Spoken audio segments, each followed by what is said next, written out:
श्री स्वामी समर्थ. महाशिवरात्रीचा दिवस हा वर्षातून फक्त एकदा येत असतो. बरेच लोक महाशिवरात्रीचे व्रत करतात, उपवास करतात.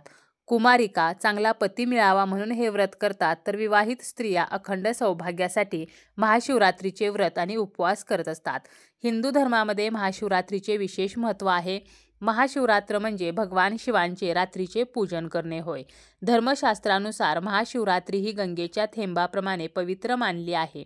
महाशिवरात्रीच्या दिवशीच प्रकाशाच्या स्वरूपात महादेव प्रकट झाले होते. महाशिवरात्रीला शिवलिंगाची पूजा केल्याने आपल्या इच्छा पूर्ण होत असतात. फक्त पूजा जरी केली तरी सुद्धा आपल्याला पुण्याची प्राप्ती होते. या दिवशी व्रत आणि उपवास केले तर धनधान्य व सुख सौभाग्य यामध्ये वाढ होत असते. भगवान भोलेनाथांना प्रसन्न करून घेण्यासाठी महाशिवरात्रीचा दिवस हा अत्यंत खास असतो. या दिवशी भगवान शिवांची आपण विधिवत पूजा करत असतो. त्याचप्रमाणे याच दिवशी भगवान शिव हे शिवलिंगाच्या रूपात प्रकट झाले होते, म्हणून या दिवशी खास करून शिवलिंगाची विशेष पूजा केली जाते. यामुळे माता पार्वती व भगवान शिवांची आपल्याला कृपा प्राप्त होते. प्रदोष काळात भगवान शंकर हे शिवलिंगामध्ये विराजमान असतात, म्हणून प्रदोष काळी पूजा करणे हे अत्यंत शुभ मानले जाते. महादेवांसोबत माता पार्वतीची सुद्धा पूजा जी आहे तर ती करायची असते. तर महाशिवरात्रीचा जो उपवास केला जातो, तर हा उपवास कसा करावा, उपवासाला काय खावे, काय खाऊ नये, उपवास कधी सोडावा आणि उपवास सोडताना आपण कोणता पदार्थ खाऊन तो सोडावा, त्याचप्रमाणे उपवास सोडताना कोणत्या नियमांचं पालन करावं, कोणत्या चुका करू नयेत, तरच आपल्याला या व्रताचं संपूर्ण फळ मिळेल, अशी संपूर्ण माहिती आपण या व्हिडिओमध्ये पाहणार आहोत.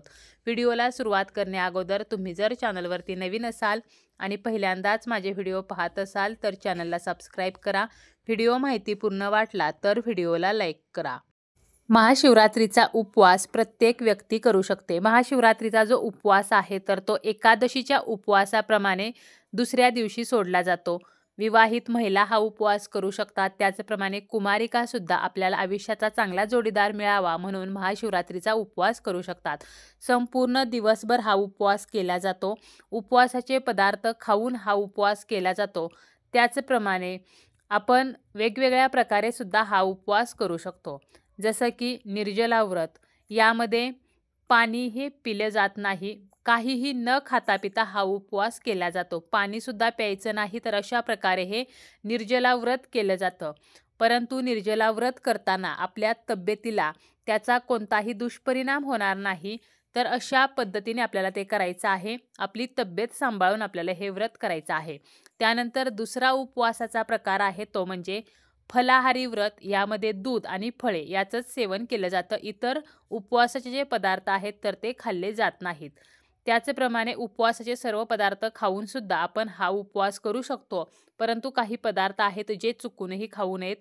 आपण उपवासाला साबुदाणा खिचडी खाऊ शकतो, खजूर, रताळी, ड्रायफ्रूट्स, ज्यूस, चहा, कॉफी, तर असे पदार्थ जे उपवासाचे आहेत तर ते आपण खाऊ शकतो. उपवासाचे जे आपण पदार्थ बनवतो तर यामध्ये शक्यतो आपल्याला मिठाचा वापर करायचा नाही किंवा सैंधव मिठाचाच वापर करायचा आहे. साध्या मिठाचा वापर करायचा नाही. जास्तीत जास्त आपल्याला शिवांची आराधना करायची आहे. आपलं आचरण जे आहे तर ते सात्विक ठेवायचं आहे. लहान मुले असतील, आजारी व्यक्ती असतील किंवा ज्या गर्भवती आहेत तर त्यांनी शक्यतो उपवास करणे टाळायचे आहे. आणि जरी हा उपवास करायचा झाला तरीसुद्धा तब्येतीची आपली काळजी घेऊन हा उपवास जो आहे तर तो करायचा आहे. आता जे फक्त उपवासाला दूध घेतात तर त्यांनी दूध जे आहे तर त्यामध्ये 4 दाणे हे साखरेचे टाकायचे आहेत. फक्त तसेच दूध जे आहे तर ते महाशिवरात्रीच्या उपवासाला घेतले जात नाही. त्यामुळे थोडीशी साखर आपल्याला त्यामध्ये टाकायची आहे आणि मगच हे दूध जे आहे तर ते आपल्याला घ्यायचं आहे. आता या दिवशी आपल्याला उपवासाला कोणते पदार्थ खायचे नाहीत, तर वरीचे तांदूळ, भगर, तर हे जे पदार्थ आहेत तर ते महादेवांच्या कोणत्याच उपवासाला चालत नाहीत. त्यामुळे महाशिवरात्रीच्या दिवशी सुद्धा वरीचे तांदूळ, भगर जी आहेत तर ती आपल्याला खायची नाही. त्याचप्रमाणे जे उपवास करत नाहीत तर त्यांनी या दिवशी कांदा, लसूण, मांसाहार, मद्यपान या गोष्टी वर्ज्य करायच्या आहेत. जी काही घरामध्ये भाजी बनवणार आहोत तर यामध्ये कांदा, लसणाचा वापर करायचा नाही. त्याचप्रमाणे उपवास जो आहे तर तो आपल्याला काय खाऊन सोडायचा आहे, कशा प्रकारे सोडायचा आहे, कोणत्या नियमांचं पालन करायचं आहे, तर उपवास सोडताना दही भात जो आहे तर तो खाऊन सोडला जातो. किंवा सात्विक जेवण जेवूनच आपल्याला हा उपवास सोडायचा आहे. उपवास सोडण्यासाठी सुद्धा आपण जी काही भाजी बनवणार आहोत किंवा जे काही पदार्थ करणार आहोत, यामध्ये सुद्धा कांदा, लसूण जो आहे तर तो वर्ज्य करायचा आहे. त्याचप्रमाणे महाशिवरात्रीच्या दुसऱ्या दिवशी हा उपवास सोडला जातो, तर त्या दिवशी सुद्धा आपल्याला मांसाहार हा घरामध्ये बनवायचा नाही. कितीही कठीण व्रत केले, अगदी निर्जला व्रत केले, काहीही खाल्लं पिल्लं नाही, तरी सुद्धा उपवास सोडताना जर आपण नियमांचं पालन केलं नाही, तर मात्र या व्रताचं आपल्याला कोणतंही फळ मिळणार नाही. तर उपवास सोडताना कोणते नियम पाळायचे आहेत? उपवास सोडण्या अगोदर 20 मिनिटे आपल्याला 1 ग्लास पाणी घोट-घोट प्यायचं आहे. त्यानंतर अंघोळ न करता उपवास सोडायचा नाही. उपवास सोडताना अगोदर सांगितल्याप्रमाणे सात्विक अन्नपदार्थ खाऊनच उपवास सोडायचा आहे. दही-भात खाऊन सुद्धा आपण हा उपवास सोडू शकतो. कांदा, लसूण, मोहरीचं तेल, तामसिक अन्न जसं की मांसाहार असेल, तर या गोष्टी वर्ज्य करायच्या आहेत. उपवास सोडताना कोणाशीही विनाकारण बोलायचं नाही. मन शांत ठेवायचं आहे. मनामध्ये महादेवांचं स्मरण करायचं आहे. एकदा उपवास सोडायला बसल्यावर मध्येच उठू नये. उपवास सोडल्यावर किमान तासभर तरी काहीही खाऊ पिऊ नये. मोबाईलवरती बोलत, टीव्ही बघत उपवास सोडू नये. बऱ्याच वेळेला टीव्ही स्क्रीनवरती किंवा मोबाईल स्क्रीनवरती निगेटिव्ह गोष्टी येतात आणि ती नकारात्मकता आपले मन आणि आपले शरीरामध्ये येत असते. त्यामुळे आपल्याला या गोष्टीसुद्धा टाळायच्या आहेत. तसेच शिवपूजा करूनच उपवास सोडायचा आहे. महाशिवरात्रीला आपण शिवांची पूजा करतच असतो, परंतु दुसऱ्या दिवशीसुद्धा शिवांची पूजा करून नैवेद्य दाखवून त्यानंतर उपवास सोडायचा आहे. उपवास सोडल्यावर ताटामध्ये शिल्लक अन्न ठेवू नये. आपल्याला जेवढं हवं आहे तर तेवढंच वाढून घ्यायचं आहे. जे पदार्थ आपण उपवास सोडण्यासाठी बनवलेले आहेत तर त्याचाच नैवेद्य हा देवघरातील देवांना दाखवायचा आहे. त्याचप्रमाणे गाईला घास द्यायचा आहे आणि त्यानंतरच उपवास सोडायचा आहे. फक्त एकदाच जेवण करायचं आहे.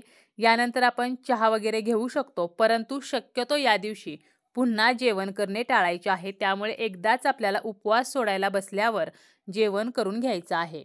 तसेच या दिवशी कांदा, लसूण, वांगे, मसूर, तूर, मोहरीचं तेल, तर हे जे पदार्थ आहेत तर हे खाणं टाळायचं आहे. कारण या पदार्थांमुळे क्रोध, उत्तेजनता वाढते. उपवासामुळे शरीराला प्रोटीनची गरज असते. त्यामुळे प्रोटीनयुक्त आहार आपल्याला घ्यायचा आहे. हलका आहार घ्यायचा आहे. पचनशक्तीला काही नुकसान होणार नाही, तर अशा प्रकारे आहार आपल्याला घ्यायचा आहे. कारण उपवासामुळे आपलं जे पोट आहे तर ते रिकामे असते, म्हणजे उपाशी असते.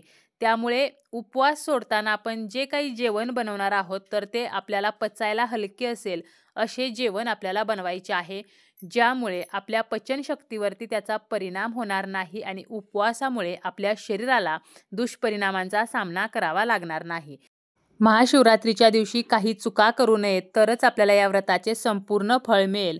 जसं की या दिवशी उशिरापर्यंत झोपू नये. त्याचप्रमाणे या दिवशी शिवलिंगावर इतरांनी अर्पण केलेला प्रसाद ग्रहण करू नये. काळे कपडे घालू नयेत. पूजेमध्ये शंखाचा वापर करू नये. तसेच आपल्याला या दिवशी तुळशीचा वापरसुद्धा पूजेमध्ये करायचा नाही.